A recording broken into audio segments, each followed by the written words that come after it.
Hi friends, வணக்கம். மனிதர் உணர முடியா காதல் எபிசோட் 6. நம்ம சேனலை சப்ஸ்கிரைப் பண்ணாதவங்க சப்ஸ்கிரைப் பண்ணுங்கள். உங்கள் நண்பர்களுக்கு ஷேர் பண்ணுங்கள். அவங்களும் நம்ம கதையை கேட்கட்டுமே. லைக் பண்ணுங்கள். உங்கள் கருத்துக்களை கமெண்டில் சொல்லுங்கள். மறக்காமல் பெல் ஐக்கானை ப்ரெஸ் பண்ணுங்கள். வாங்க, நித்யா அவளது காதலை அவனிடம் இன்று கூறப்போகிறாளா என்று பார்க்கலாம். டூ வீலரை எடுத்துக்கொண்டு வீட்டிற்கு சென்றாள். போகும் வழியில் அவன் ஐ லவ் யூ என்று அவன் கூறிய வார்த்தைகள் அவள் காதுகளில் ஒலித்து கொண்டே இருந்தது. அதை மறுபடியும் மூளையில் பதிவு செய்ததை திரும்ப திரும்ப கேட்டாள். இரு இதயத்தை தாங்கும் வழியை உனக்கு கொடுத்து விட்டேன் என் காதலா. என் இதயத்தை நீ எடுத்து சென்று விட்டாய். உன் இதயத்தை என்னிடம் சேர்க்காமல் ஏன் சென்றாய்? நீ சொன்ன ஐ லவ் யூ என்ற வார்த்தை கேட்டு இன்பத்தின் உச்சிக்கே சென்றேன். சென்றவள் சற்று நேரம் அதிலேயே திளைத்து விட்டேன். என் கண்ணில் உன்னை வைத்து சிறை வைத்தேன். ஆனால் எப்படி தப்பித்தாய்? நான் உன் நினைவில் இருந்து வெளிவரும்போது எங்கே சென்றாய்? என் அருகில் நீ இருந்தால் அதுதான் எனக்கு சொர்க்கம். சில நிமிடத்தில் என்னை விட்டு ஏன் பிரிந்தாய்?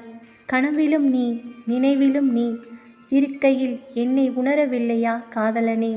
சாரிடா, உன்னை நான் ஏங்கி தவிக்க விட்டு விட்டேன். உனக்காகவே நான் பிறந்தேன். உன் இதயத்தை நான் வாழும் வரை சுமப்பேன். வீட்டிற்கு சென்றவள் வாசலில் நிறைய செருப்புகள் கிடப்பதை பார்த்தாள். வீட்டிற்கு யாரோ வந்து இருக்கிறார்கள் போல என்று நினைத்தவாறே உள்ளே சென்றாள். உள்ளே சென்றதும் அவள் அத்தை லட்சுமி ஓடி வந்து, என் தங்கம் எப்படிடா இருக்க என்று கட்டி அணைத்து கொண்டாள். நித்யா சிரித்தவாறே, நல்லா இருக்கேன் அத்தை, நீங்கள் நல்லா இருக்கீங்களா என்று விசாரித்துவிட்டு ஹாலை பார்த்தாள். அங்கு ராமநாதன், பூர்ணிமா, இளவரசு என்று மொத்த குடும்பமும் அமர்ந்திருந்தனர். அனைவரையும் விசாரித்துவிட்டு அறையினுள் சென்று உடைகளை மாற்றிக்கொண்டே அறையினுள்ளேயே அமர்ந்திருந்தவளுக்கு மறுபடியும் அவனை நினைத்து சிரித்து கொண்டிருந்தாள். அப்போது கதவை திறந்து கொண்டு சுபா வந்தாள். அக்கா என்று அழைத்தவாறு மெல்லிய உடல்வாகு, சிவந்த நிறம், பார்க்க லட்சணமாய் இருப்பாள். பல் மருத்துவ படிப்பு படித்து கொண்டிருந்தாள். நித்யாவின் அருகில் வந்து அமர்ந்து அவளது கையை பிடித்து கொண்டாள். நித்யாவும் தனது தங்கையின் கைகளை அன்போடு பிடித்து கொண்டாள். என்ன இன்னைக்கு ரொம்ப சந்தோஷமா இருக்க என்றாள் நித்யா. அதுவா அக்கா என்று வெட்கப்பட்டாள். அதை பார்த்ததும் நித்யா சிரித்து கொண்டே, என்ன இன்னைக்கு என்னாச்சு? என் செல்ல தங்கச்சிக்கு வெக்கமெல்லாம் வருது. யாரையாவது லவ் பண்ணுறியா என்று கேட்டாள். இந்த வெக்கம் எதற்கு வரும் என்று உணர்ந்தவளாயிற்றே நித்யா. நித்யா கேட்டதும் மறுபடியும் வெக்கப்பட்டு, நம்ம இளவரசு மாமாவை பற்றி என்ன நினைக்கிற என்றாள். நித்யாவிற்கு புரிந்து விட்டது. அவள் சிரித்து கொண்டே புரியாத மாதிரி அவளிடம் நடித்தாள்.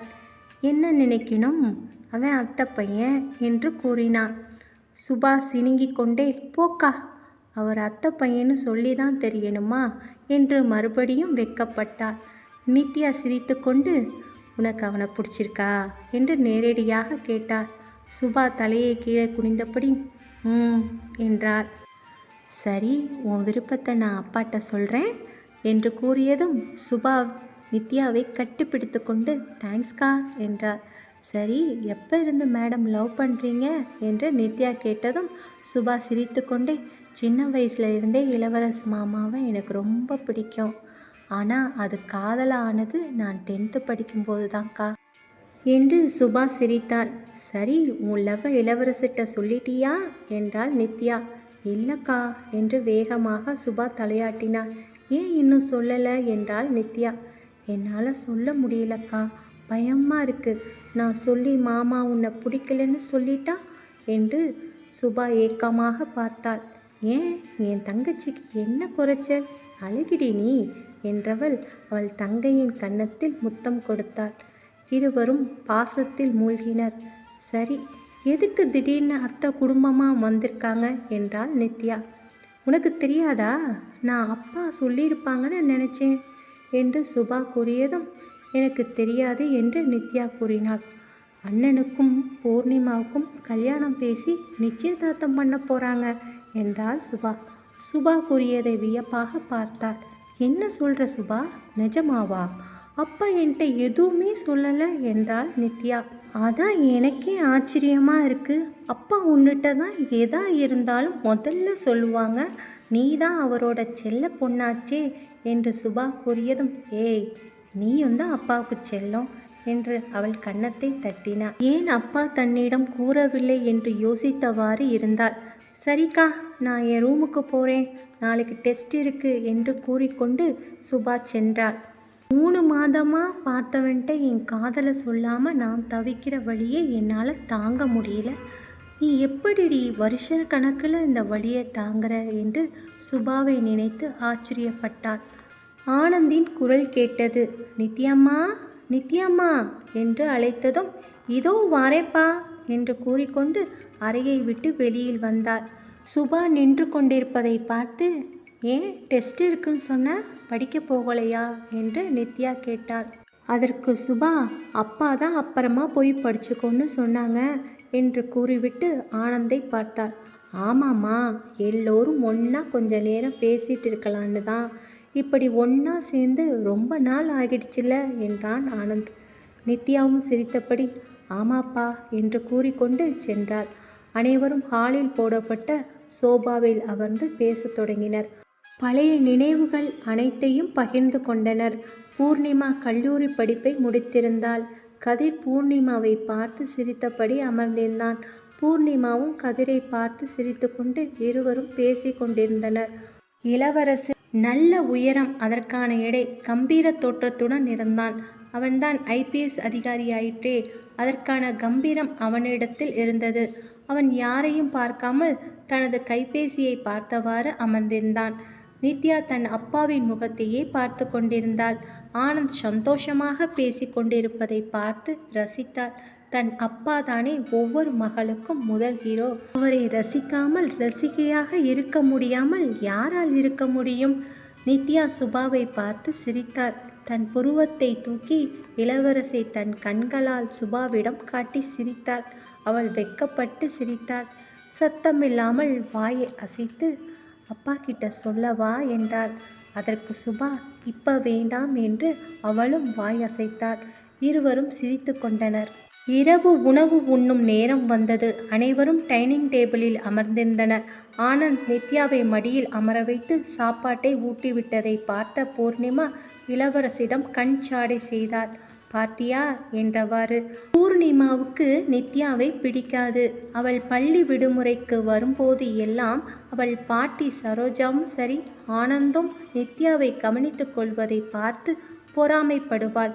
அந்த பொறாமை காலப்போக்கில் அவள் மீது வெறுப்பை ஏற்படுத்தியது. இது இளவரசுக்கும் பிடிக்காது. அப்பா போந்துப்பா என்று நித்யா கூறியதும், இன்னும் ஒரு வாய்டா செல்லம் என்று ஆனந்த் கூறியதை கேட்டதும் பூர்ணிமாவுக்கும் இளவரசுக்கும் எரிச்சலாக இருந்தது. அனைவரும் சாப்பிட்டு முடித்துவிட்டு அறைக்குள் சென்றனர். 3 மாடி என்பதால் அறைகள் கீழேயே 5 அறைகள் இருந்தன, சமையல் பூஜை அறையை தவிர்த்து. அதே போன்றுதான் 3 மாடிகளிலும் அவ்வாறே இருந்தது. ஆனந்த் அடிக்கடி கூறுவான், கீழே மகனுக்கு, அடுத்த மாடியிலே நித்யாவிற்கு, அதற்கு அடுத்து மேலே சுபாவிற்கு என்று கூறுவான். வீட்டை விலை உணர்ந்த கிரானைட் கற்களால் பதித்திருந்தான். இரவு பொழுது அனைவருக்கும் இனிமையாய் சென்றது. உன்னையே ஏங்கி ஏங்கி தவிக்கிறதே என் இதயம். அனைவரும் தூங்கிவிடும் நேரம். என் விழி மூட மறுக்கிறது. என் கண்ணில் நீ இருப்பதால் இமை மூடினால் இருளாகிவிடும். அந்த இருளில் என்னை காணாமல் நீ தவிக்கக்கூடாது என்று என் இமை மூட மறுக்கிறது. கடல் அலை போல் என் மனம் உன்னை நினைத்து அலைப்பாய்கிறது, உன் இதயம் என்ற கரை சேர. இரவு முழுவதும் நித்யா அவனையே நினைத்து கொண்டிருந்தாள். காலை பொழுது விடிந்தது. நித்யா தன்னை இன்று மிகவும் அழகாக அலங்கரித்து கொண்டு கண்ணாடியை பார்த்து கூறினாள், சாரிடா, நான் நேற்று உன்னை பார்த்து மயக்கத்தில் அப்படியே உறைஞ்சி போயிட்டேன். இன்னைக்கு கண்டிப்பாக என் காதலை உன்னிட்ட சொல்கிறேன் என்றவள் சிரித்து கொண்டே அறையினுள் இருந்து வெளியே வந்தாள். காலை உணவை முடித்துவிட்டு கல்லூரிக்கு எப்போது செல்வோம், மாலை எப்போது வரும் என்று ஏக்கத்தோடு சென்றார். டைனிங் டேபிளில் அனைவரும் அமர்ந்திருந்தனர். ஆனந்த் இன்று இயல்பை விட அதிகமான சந்தோஷமாக இருந்தான். சுபா நித்யா இன்னைக்கு காலேஜுக்கு லீவ் போட்டுடுங்க என்றான். சுபாவிற்கு சந்தோஷம். இளவரசை இன்று முழுவதும் பார்க்கலாம். ஆனால் நித்யாவின் முகம் வாடியது. அவனிடம் தனது காதலை சொல்ல முடியாதே என்று சோகமாக ஏன்பா என்றாள். இன்னைக்கு ஒரு முக்கியமான நாள். இன்னைக்கு கல்யாணத்தை பற்றி பேசி தட்டு மாத்த தான் அத்தை வந்திருக்காங்க என்று ஆனந்த் கூறியதும், தம்பி நல்ல நேரம் போயிட போகுது. என்னதான் என் தம்பியா இருந்தாலும் சம்பிரதாயம்னு ஒன்று இருக்குல்ல, தட்டை மாற்றி எப்போ நிச்சயதார்த்தம் பண்ணலான்னு பேசி முடிவெடுக்கலாம் என்று சொல்லியவாறே லட்சுமி தாம்பாளம் நிறைய பூ பழம் தட்டுடன் நின்றிருந்தாள். ஆனந்தியும் அதே போன்று பூத்தட்டுடன் பூஜை அறையிலிருந்து வெளியே வந்தாள். நித்யாவிற்கு நேற்று சுபா கூறியது நினைவிற்கு வந்தது. அவள் சாதாரணமாக நின்றிருந்தாள். ஆனந்த் கூறினான், என் பையன் கதிருக்கும் உங்க பொண்ணு பூர்ணிமாவுக்கும் திருமணம் செய்து வைக்க எனக்கு சம்மதம் என்று கூறி தட்டை மாற்றிக்கொண்டனர். அனைவர் முகத்திலும் சந்தோஷம். பூர்ணிமா கதிரை பார்த்து சிரித்தாள். கதிரும் அவளை பார்த்து சிரித்தான். லட்சுமி மற்றொரு தாம்பாளத்தட்டை எடுத்து வந்தாள். ஆனந்தியும் அதே போன்று மற்றொரு தட்டை எடுத்து வந்தாள். லட்சுமி கூறினாள், என் பையன் இளவரசுக்கும் உன் பொண்ணு நித்யாவுக்கும் திருமணம் செய்து வைக்க எனக்கு சம்மதம். தட்டை மாற்றியதும் நித்யாவிற்கு அதிர்ச்சியாக இருந்தது. ஒரு நிமிடம் சம்பித்து போய் நின்றாள். சுபா கண்கலங்கினாள். அவள் நித்யாவை கோபமாக பார்த்தாள். மற்ற அனைவரும் சந்தோஷமாக பேசி சிரித்தனர். இளவரசு சாதாரணமாக அவனுக்கு வந்த கைபேசி அழைப்பை எடுத்து பேசியவாறு நின்றிருந்தான். நித்யா என்ன செய்வது என்று தவித்தாள். அப்பா உங்ககிட்ட பேசணும் என்றாள். இருமா இன்னும் பேசி முடிக்கலை என்றவன், அக்கா இன்னைக்கு புதன்கிழமை பத்திரிக்கை அடிக்க கொடுத்துடலாம், ஞாயிற்றுக்கிழமை சாயங்காலம் நிச்சயதார்த்தத்தை வச்சுக்கலாம் என்னக்கா என்றான். எல்லாம் ஓ இஷ்டப்பா தம்பி என்று லட்சுமி கூறினாள். நித்யா கண்கள் கலங்கி அழுகி அவளால் அடக்க முடியாமல் அறைக்குள் ஓடி வந்து அழுதாள். ஏன்பா இப்படி பண்ணீங்க, ஒரு வார்த்தை கூட இதை பற்றி என்கிட்ட சொல்லலையே என்று அழுது கொண்டவளால் இனிமே பொறுமையாக இருக்க முடியாது. அப்பா கிட்ட முதல்ல சொல்லி இதை நிறுத்தணும் என்று நினைத்தவள் அறையினுள் இருந்து வெளியே சென்று ஆனந்தை அழைத்தாள். அப்பா அப்பா இங்கே வாங்கப்பா என்றாள். ஆனந்த் சிரித்து கொண்டே என்ன செல்லம் என்று கூறிக்கொண்டு நித்யாவின் அருகில் வந்தான். அப்பா ரூமுக்கு வாங்க போகலாம் என்று அப்பாவின் கையை பிடித்து கொண்டு அறைக்குள் சென்றாள். ஏன்பா என்னை கேட்காம இந்த முடிவை எடுத்தீங்க என்றாள் நித்யா. என்னடா செல்லம் இதெல்லாம் உன்கிட்ட கேட்பாங்களா, நீ குழந்தடா என்று கூறிக்கொண்டே நித்யாவின் தலையை அன்பாக தடவி கொடுத்தான் ஆனந்த். நித்யாவால் எதுவும் சொல்ல முடியாமல் தவித்தாள். அப்பா எனக்கு இப்போ கல்யாணம் வேண்டாம்ப்பா, நான் இன்னும் படித்து முடிக்கலை, எனக்குன்னு ஒரு குறிக்கோள் இருக்குது, அது உங்களுக்கு தெரியும்ல, ப்ளீஸ்ப்பா எனக்கு இப்போ கல்யாணம் வேண்டாம் என்றாள். தாராளமாக படிடா செல்லம், கல்யாணம் பண்ணிக்கிட்டு அப்பாவை விட்டுட்டு போகணும்னு பயப்படுறியா? அப்படி அப்பா உன்னை விட்டுட்டு பிரிஞ்சு இருந்துடுவேனா? வீட்டோட மாப்பிள்ளையா இளவரசி இருக்கணும்னு சொல்லி தான் இந்த சம்பந்தமே பேசி முடிச்சிருக்கேன். உனக்காக தாண்டா கதிருக்கு பூர்ணிமாவையே பேசி முடித்தேன். என்னதான் என் அக்காவாக இருந்தாலும் அவங்க பொண்ணு இங்கே இருந்தால் உனக்கு எந்த பிரச்சனையும் வராதுன்னு எல்லாம் அப்பா உனக்காக தாண்டா செல்லம் செஞ்சேன். நீ அப்பாவை விட்டு எங்கேயும் போக மாட்ட, நீ படிக்கலாம், எவ்வளோ வேணும்னாலும் படிக்கலாம், உன் குறிக்கோளையும் நிறைவேற்றிக்கலாம் என்றான் ஆனந்த். இல்லைப்பா எனக்கு வேண்டாம்ப்பா இப்போ கல்யாணம் என்று நித்யா அழுதாள். நித்யாவும் ஆனந்திற்கு எவ்வளவோ புரிய வைக்க முயற்சி செய்தாள். ஆனால் அவனால் முடியவில்லை. அவன் அதில் பிடிவாதமாக இருந்தான். ஆனந்த் சென்றதும் நித்யா அறையினுள் புலம்பி தீர்த்தாள். அவளுக்குள் இருந்த வசந்தின் நினைவு வந்தது. அவனுள் ஆசை வளர நானும் ஒரு காரணம்தானே, அவனும் வசந்தை போன்று ஏதாவது செய்து கொண்டால் என்ன செய்வது என்று அழுதாள். அப்போது கதவை வேகமாக திறந்து கொண்டு சுபா வந்தாள். இப்போ உனக்கு சந்தோஷந்தானே?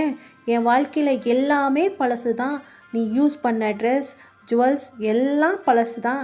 எனக்குன்னு ஒரு நகை வாங்கிட்டு வந்தாலும் உனக்கு போட்டு அழகு பார்த்துட்டு தான் அப்பா எனக்கு கொடுப்பாங்க. சாப்பாட்டில் இருந்து வீட்டோட ஸ்கர்டன் வரை உனக்கு பிடிச்சதான். என் மனசில் இருந்ததை உன்கிட்ட தானே நான் சொன்னேன். நான் ஆசைப்பட்டது இளவரசு மாமாவை கல்யாணம் பண்ணிக்கணும்னு. அது கூட எனக்கு கிடைக்காம பண்ணிட்டல என்று அழுதாள். நித்யாவிற்கு அவள் பேசியது கோபமாக வந்தது. நானே டென்ஷனாக இருக்கேன், நீ வேற வந்து என்னை டென்ஷன் ஆக்காத. உனக்கு இளவரசை பிடிச்சிச்சுன்னா அப்பாட்ட சொல்லி நீயே கல்யாணம் பண்ணிக்க, எனக்கு சந்தோஷம்தான். அதை விட்டுட்டு என்கிட்ட வந்து கத்திக்கிட்டு இருக்காத போ என்று கத்தினாள். நித்யா கூறியதை கேட்டதும் சுபா அழுது கொண்டே திரும்பியவள் அதிர்ச்சியடைந்தாள். இளவரசு அனைத்தையும் கேட்டுக்கொண்டு நின்றிருந்தான். இளவரசை பார்த்த சுபாவிற்கு அழுகை அதிகமானது. அங்கிருந்து ஓடினான். இளவரசை பார்த்ததும் நித்யா படுக்கையிலிருந்து எழுந்து கண்களை துடைத்து கொண்டாள். அதை இளவரசு கவனித்தான். நித்யா, இந்தா எங்கள் அம்மா அந்த பூவை உன்கிட்ட கொடுத்துட்டு வர சொன்னாங்க. அப்புறம் எல்லாரும் கோயிலுக்கு போகணுமாம், உன்னை வர சொன்னாங்க என்று நித்யாவை உற்று பார்த்தான். நித்யா பூவை அவனது கைப்படாமல் வாங்கியதையும் அவன் கவனித்தான். ஐபிஎஸ் அதிகாரி அல்லவா, என்ன உனக்கு பிடிக்கல அப்படித்தானே என்று இளவரசு கேட்டதும் நித்யா அவனை பார்த்தான்.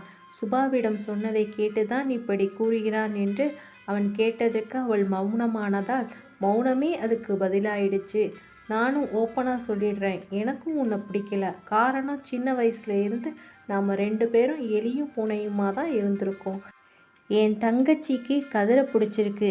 என் தங்கச்சி இந்த வீட்டுக்கு மருமகளாக வரணும்னா உங்கள் அப்பா, அதான் என் மாமா, எங்கள் அம்மா கிட்ட கண்டிஷன் போட்டிருக்காரு, நான் வீட்டோட மாப்பிள்ளையாக இருக்கணும்னு. ஏன்னா அவர் செல்ல மகளை விட்டு பிரிய முடியாதான். உங்கள் அப்பா சொல்லும்போது எனக்கு அவ்வளோ கோபம் வந்துச்சு. நான் என்ன உங்கள் வீட்டு செக்யூரிட்டியா?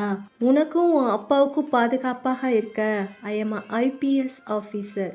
அதை கேட்டதுலேருந்து உன் மேலே எனக்கு இன்னும் வெறுப்பு அதிகமாயிடுச்சு. என்ன பண்ணுறது, என் அம்மாவுக்கும் என் தங்கச்சிக்கும் நான் சம்மதிக்க வேண்டியதாக போச்சு. என் அம்மாவுக்கு இந்த வீட்டு பொண்ணு மருமகளாக வரணும், உன் அப்பாவுக்கு வீட்டோட மருமகம் வேணும். என்ன பண்ணுறது? அப்புறம் ஒரு விஷயம், உங்கள் அப்பா போல எல்லாம் என்னால் பார்த்துக்க முடியாது. நீ வச்சது வேணா இங்கே சட்டமாக இருக்கலாம், ஆனால் நம்ம கல்யாணத்துக்கு அப்புறம் நான் வச்சது தான் சட்டம். எனக்கு இந்த வீட்டில் உன்னையும் உங்கள் அப்பாவையும் மட்டும்தான் பிடிக்காது. அப்பா பொண்ணு பண்ணுற அலப்பறையை பார்த்தாலே எரிச்சலாக வருது. நீ அழகில் வேணும்னா சிறந்தவளாக இருக்கலாம், ஆனால் சுபாவோட குணத்தில் கொஞ்சம் கூட உனக்கு கிடையாது. உனக்கு உங்கள் அப்பா சாப்பாட்டோட சேர்த்து திமுறையும் சேர்த்து ஊட்டிட்டுருக்காரு. உனக்கும் உன் அப்பனுக்கும் வைக்கிறேன் இனிமே ஆப்பு தான். கல்யாணம் முடியட்டும் என்றவன் நித்யாவை கோபமாக பார்த்தான். நித்யாவும் அதே கோபத்துடன் கத்தினாள். பார்க்கலாம், நீ நினைக்கிறது கனவுல கூட நடக்காது. இப்போவே போய் நீ சொன்னது எல்லாம் சொல்கிறேன். கல்யாணம் நடந்தால் தானே நீ சொன்னது எல்லாம் நடக்கும். என் அப்பாவுக்கு நீ ஆப்பு வைக்கிறியா? எங்கள் அப்பா போட்ட பிச்சையில் தான் நீ படித்தவன். உன் குடும்பமே எங்கள் அப்பா போட்ட பிச்சை காசில் தான் நடக்குது. உனக்கு அவ்வளவு திமிரா என்றதும் இளவரசுக்கு கோபம் அதிகமானது. ஏய் என்று கையை ஓங்கினான்.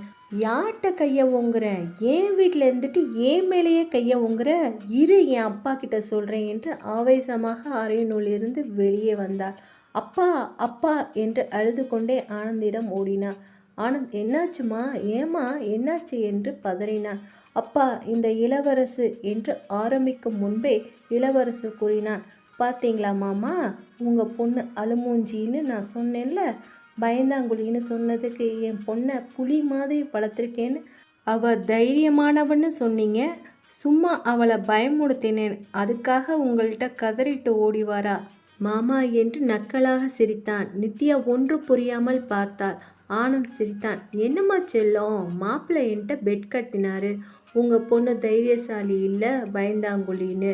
நான் என் பொண்ணை தைரியமாக தான் வளர்த்துருக்கேன்னு சொன்னேன். பார், உன்னால் அப்பா தோத்து போயிட்டேன் என்று ஆனந்த் அப்பாவியாக கூறினான். இளவரசர் நித்யாவை பார்த்து வன்மத்துடன் சிரித்தான்.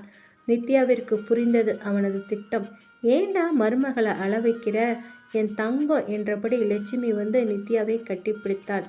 சரிக்கா, வாங்க எல்லோரும் கோயிலுக்கு போகலாம். அப்படியே நிச்சயதார்த்த புடவை எடுத்துட்டு பத்திரிக்கையும் அடிக்க கொடுத்தலாம். ஞாயிற்றுக்கிழமை ஈவினிங் நம்ம மண்டபத்திலே வச்சிடலாம். என் பசங்களோட நிச்சயதார்த்தத்தை இந்த ஊரே அசந்து போய் பார்க்குற மாதிரி செஞ்சிறேன் என்று பெருமையாக கூறினான் ஆனந்த். நித்யாவிற்கு புரிந்தது, இனி என்ன சொன்னாலும் ஆனந்திற்கு புரிய வைக்க முடியாது என்று. உள்ளுக்குள் மிகுந்த வேதனை அனுபவித்தாள். கோயிலுக்கு சென்றுவிட்டு அவர்களின் துணி கடைக்கு சென்றார்கள். அனைவர் முகத்திலும் சந்தோஷம். நித்யா, சுபா இருவர் முகத்திலும் சோகம். விலையுயர்ந்த பட்டுப்புடவைகளை எடுத்து போட்டனர். நித்யாம்மா, உனக்கு எது பிடிச்சிருக்குன்னு பாருமா என்றான் ஆனந்த். நித்யா தன் அப்பாவின் சந்தோஷமான முகத்தை பார்த்து கவலையடைந்தாள். உள்ளுக்குள் அப்பா இளவரசன் நல்லவன் இல்லை என்று கூறிக்கொண்டாள். அனைத்து புடவைகளையும் மகள் மீது எடுத்து வைத்து வைத்து அழகு பார்த்தான் ஆனந்த். அதை பார்த்த பூர்ணிமாவுக்கு இளவரசுக்கும் கோபமாக வந்தது. அதை ஆனந்தி கவனித்தாள். ஏங்க, உங்கள் பொண்ணுக்கு மட்டும் நிச்சயதார்த்தம் இல்லை, பூர்ணிமாவுக்கும் தான், அவளையும் கொஞ்சம் கவனிங்க என்று ஆனந்தி கூறியதும் ஆனந்த் சிரித்து கொண்டே, இரு ஆனந்தி, என்ன அவசரம், நம்ம கடை தானே, என் செல்லத்துக்கு எது பிடிச்சிருக்கோ அதை எடுத்த பிறகு மற்றவங்க என்ன வேணும்னாலும் எடுத்துக்கோங்க என்றான். அனைவருக்கும் ஆனந்த் கூறியது எரிச்சலாக இருந்தது. கதிர் பூர்ணிமாவின் கையை பிடித்து கண்களால் பொறுமையா இரு என்றான். கதிர் பூர்ணிமாவின் அழகில் மயங்கி போய் இருந்தான். லட்சுமி சமாளித்தாள். ஆமாம், என் மருமகளுக்கு தான் முதல் உரிமை, என் தங்கம், நீ பாருமா என்றாள் லட்சுமி. நேரம் சென்றது. ஒரு வழியாக ஆனந்த் மகளுக்கு தேர்ந்தெடுத்தான் 25 லட்சம் மதிப்புள்ள தங்க ஜரிகை கோர்த்த பட்டு புடவையை. அக்கா, என் பொண்ணு கல்யாணத்தில் ஸ்பெஷலாக ஒரு புடவை செய்ய சொல்ல போகிறேன், அங்கங்கே வைரக்கல் பதிச்ச புடவையே என்று பெருமையாக பேசினான். ஆனந்த், அதுக்கு என்னப்பா, உன் பொண்ணு, நீ என்ன வேணாலும் ஆசைப்பட்டது மாதிரி பண்ணு, உன் இஷ்டப்பா என்று கூறியதும் எல்லாம் என் வீட்டுக்கு தானே வரப்போகுது என்று நினைத்து கொண்டே புடவைகளை பார்த்தாள் லட்சுமி. இளவரசு சுபாவின் அருகில் சென்றான். ஏன், உனக்கு பிடிச்ச சாரியை எடுக்கலையா என்றான். சுபா இளவரசை பார்த்தவுடன் அவளது கண்கள் கலங்கின. எனக்கு எதுவும் வேண்டாம் என்று கோபமாக கூறினான். இளவரசு சிரித்து கொண்டே, நீ கோபப்பட்டாலும் அழகாதான் இருக்க, ஒன்று சொல்கிறேன், மனசில் வச்சுக்கோ, யார் யாருக்கு எது கிடைக்கணுமோ அது கிடைச்சே தீரும், நீ கவலைப்படாத, எல்லாம் சரியாயிடும் என்று புதிர் போட்டான் அவளிடத்தில். அவள் ஒன்றும் புரியாதவளா இளவரசை பார்த்தான். இளவரசு யாரும் பார்க்கிறார்களா என்று பார்த்துவிட்டு சுபாவின் கையை பிடித்து நான் இருக்கேன் என்றதும் சுபா வேகமாக அவனது கைப்பிடியிலிருந்து தனது கையை விடுவித்து, மாமா, இது தப்பு, இப்போ நீங்கள் என் அக்காவுக்கு ஹஸ்பண்டாக வரப்போறீங்க என்று கூறிக்கொண்டு கலங்கிய கண்களை துடைத்தாள். இளவரசு சிரித்தபடியே அவளை பார்த்து கொண்டிருந்தான். இவற்றை நித்யா கவனித்தாள். இளவரசை பார்த்து முறைத்தாள். பதிலுக்கு அவனும் முறைத்தான். பத்திரிகையும் அடிக்க கொடுத்துவிட்டு வீடு திரும்பினர். ஆனந்த் தன் பெண்ணின் நிச்சயதார்த்தம் எப்படி நடக்க வேண்டும், கல்யாணம் என்று பல ஆசைகளை அனைவரிடத்திலும் கூறிக்கொண்டு இருந்தான். அதை கேட்க கேட்க நித்யாவிற்கு அழுகையாக வந்தது. தன் அப்பா ஒரு பக்கம், தன் காதல் ஒரு பக்கம், இளவரசின் திட்டம் ஒரு பக்கம், என்ன செய்வதென்று புரியாமல் தவித்தாள். மாலை நேரம் வந்தது. அங்கு கல்லூரி பஸ் ஸ்டாப்பில் மஞ்சு மட்டும் நிற்பதை பார்த்தவனுக்கு வேதனையாக இருந்தது. நேற்றிலிருந்து அவன் தூங்கவில்லை, சாப்பிடவில்லை, சோகமாகவே இருந்தான். உன்னை தேடி தேடி எனது கண்கள் தவிக்கின்றது, உனக்காக என் இமைகள் துடிக்கின்றது, உன்னை பார்த்தால் அதன் துடிப்பு நின்று விடுமே. நேற்று நான் சொன்ன வார்த்தைகள் காற்றில் கரைந்ததா, உன் காதுகளில் சென்று இதயத்தை சேரவில்லையா? வாழ்நாள் முழுவதும் உன்னுடனே கலந்திருக்க வேண்டும் என்று துடித்தேன். உன் மௌனம் கொண்டு உடைத்து விட்டாயே என் இதயத்தை. உன்னை காண வேண்டும் என் காதலியே, சீக்கிரம் வந்துவிடு, என் உயிர் போகும் முன் வந்துவிடு. ஏதோ அவளை பார்த்தாவது கொஞ்சம் மனவேதனையை போக்கிக் கொள்ளலாம் என்றால் அவள் இன்று வரவில்லையே என்று நினைத்தான். அவன் கண்களிடம் கூறினான், நீ ஒரு துரதிர்ஷ்டசாலியடா, இன்று அவளை பார்க்க கூட முடியவில்லை உனக்கு என்று. அவன் நண்பர்கள் அவன் காதுபடவே இவன் ஐ லவ் யூ சொன்னதும் அவ ஷாக் ஆயிட்டா போல, அதான் லீவு போட்டுட்டா, இவன்கிட்ட இருந்து தப்பிச்சா போதும்டா சாமின்னு சொல்லிவிட்டு சிரித்தார்கள். அவனுக்கு கோபம் வந்தது. டேய், இன்னொரு தடவை என் காதலை அசிங்கப்படுத்தினீங்க, நான் ஃப்ரெண்ட்ஸுன்னு கூட பார்க்க மாட்டேன் என்றதும், பார்க்கலன்னா போ, அதான் உன்னை பார்க்கவே கூடாதுன்னு ஒருத்தி லீவே போட்டுட்டாளே, இந்த அசிங்கம் பத்தாதா, நாங்கள் வேற உன்னை அசிங்கப்படுத்தணுமா என்று மீண்டும் அவனை கலாய்த்தார்கள். எல்லாம் என் தலையெழுத்துடா என்று வேதனையாக ஸ்டாப்பில் உள்ள இருக்கையில் போய் அமர்ந்தான். எதிரில் நடப்பதை மஞ்சு கவனித்து கொண்டிருக்கும் போது அவளை நோக்கி வேகமாக ஒரு 2 வீலர் வந்து நின்றது. வியப்போடு மஞ்சு பார்த்து ஏய் நித்யா, என்னடி இப்போ வந்திருக்க என்றாள். அவசரமாக வண்டியை விட்டு இறங்கியவள், நான் உன்கிட்ட கொஞ்சம் பேசணும் என்று பதட்டப்பட்டாள். சரி சரி, இந்த அந்த தண்ணியை குடி, ரொம்ப வேகமாக வண்டியை ஓட்டிட்டு வந்தியா என்றாள். மஞ்சு, அதெல்லாம் இருக்கட்டும், நான் கேட்கறதுக்கு நீ பதில் சொல்லு என்றாள் நித்யா. ஏன் இவ்வளவு பதட்டத்தோடு இருக்க என்றாள் மஞ்சு. நித்யா கோபமுடன், நானே டென்ஷனாக இருக்கேன், என்ன நீ வேற டென்ஷன் ஆக்காத என்று நித்யா கூறியதும் அவளின் நிலை அறிந்து மஞ்சு கூறினாள். சரி, நான் கேட்குறேன், சொல்லு என்றால். எனக்கு இருக்கிற ஒரே ஃப்ரெண்ட் நீ தான், என்ன நடந்தாலும் எதுவும் மறுப்பு சொல்லாமல் எனக்கு துணையாக இருப்பியா என்றதும் மஞ்சு யோசித்தவாறு இருக்கேன் என்றாள். அப்போ எனக்கு ப்ராமிஸ் பண்ணு என்றாள் நித்யா. மஞ்சு குழப்பமுடன், விஷயத்தை சொல்கிறதுக்குள்ளே ஏன் ப்ராமிஸ் எல்லாம் கேட்குற என்றாள். சொன்னாதா ப்ராமிஸ் பண்ணுவியா என்று கத்தினாள். மஞ்சு என்னாச்சு இவளுக்கு என்ற யோசனையில் இருந்தாள். ப்ராமிஸ் என்றாள் மஞ்சு. நான் அவனை மேரேஜ் பண்ணிக்கலான்னு முடிவு எடுத்திருக்கேன். அதை கேட்டதும் மஞ்சு அதிர்ச்சி அடைந்தாள். என்ன என்ன சொல்கிற என்றாள். ஆமாம், எனக்கு இளவரசனோட மேரேஜ் பண்ண அப்பா முடிவு எடுத்திருக்காங்க. எனக்கு ஞாயிற்றுக்கிழமை நிச்சயதார்த்தம், நாளைக்கு பத்திரிக்கை எல்லாருக்கும் கொடுக்க போகிறாங்க. நிச்சயதார்த்தம் முடிஞ்சிச்சுன்னா அதுக்கப்புறம் என்னால் எதுவுமே பண்ண முடியாது. என் அப்பாவை என்னால் அசிங்கப்பட வைக்க முடியாது. அதனால் நான் அதுக்கு முன்னாடி வர வெள்ளிக்கிழமை அவனை கல்யாணம் பண்ணிக்கலான்னு முடிவெடுத்திருக்கேன். நித்யா கூறியதும் மஞ்சுவிற்கு அதிர்ச்சிக்கு மேல் அதிர்ச்சியாக இருந்தது. நாளைக்கு ஒரு நாள் தான் இருக்கு நித்யா, நான் சொல்கிறேன், அவசரப்படாத ப்ளீஸ், அவன் யாருன்னே தெரியாது ப்ளீஸ் என்று கெஞ்சினாள். ஆனால் நித்யா அதையெல்லாம் கேட்கும் நிலையில் இல்லை. நான் 1000 முறை யோசிச்சு தான் இந்த முடிவை எடுத்திருக்கேன். நானும் அவனும் வருஷ கணக்கில் லவ் பண்ணாலும் கடைசியாக கல்யாணம் தானே பண்ணிக்க போகிறோம். அதை இப்போவே செஞ்சால் என்ன தப்பு என்று கேட்டாள். அவன் பேர் கூட தெரியாதுடி, நீ இதையே சொல்லிட்டு இருக்காத மஞ்சு. பேரு, ஊரு, அந்தஸ்து எதுவும் பார்த்து வராது காதல். மனசுக்கு பிடிச்சதான் வரும். என் மனசு முழுவதும் அவன்தான். அவனை பார்த்தா டீசெண்டாக தான் இருக்கான். எப்படியும் மாஸ்டர் டிகிரி ஃபைனல் இயராக தான் இருப்பான். ஏதோ எம்எஸ்சி மேக்ஸோ சயின்ஸோ இருக்கலாம். பார்த்தாலும் நல்ல குடும்பத்து பையனாக தான் இருக்கான். நேற்று எவ்வளோ டீசெண்டாக நடந்துக்கிட்டான், அது போதாதா என்று மஞ்சுவை சமாளித்தா. இப்போ நீ என்னதான் பண்ண போற என்று மஞ்சு கேட்டாள். நீ அவனை கூப்பிட்டு விஷயத்த சொல்லு, அவன் கண்டிப்பாக ஒத்துக்குவான் என்றாள் நித்யா. ஏன் நான் சொல்லணும், என்னால் முடியாது என்றாள் மஞ்சு. ஏய் எனக்காக ப்ளீஸ், என்னால் அவன் கண்ணை பார்த்து பேச முடியாது. எனக்காக ப்ராமிஸ் பண்ணியிருக்க, என் கல்யாணம் முடிகிற வரைக்கும் நீ தான் எனக்கு துணையாக இருக்கணும். என்னது, கல்யாணம் வரைக்குமா? போடி, என்னால் முடியாது என்று மறுத்தாள் மஞ்சு. நித்யா அவளை பேசி பேசி சம்மதிக்க வைத்து விட்டாள். ப்ளீஸ் அவனை கூப்பிடு என்றாள். மஞ்சும் தலையசைத்தாள். என்ன செய்வது, அவள் தோழியாயிற்றே, எதிரில் இருக்கும் அவர்களது நண்பர்களை பார்த்து கையசைத்தாள். அவர்கள் அப்போதுதான் நித்யா நின்றிருப்பதை கவனித்தார்கள்.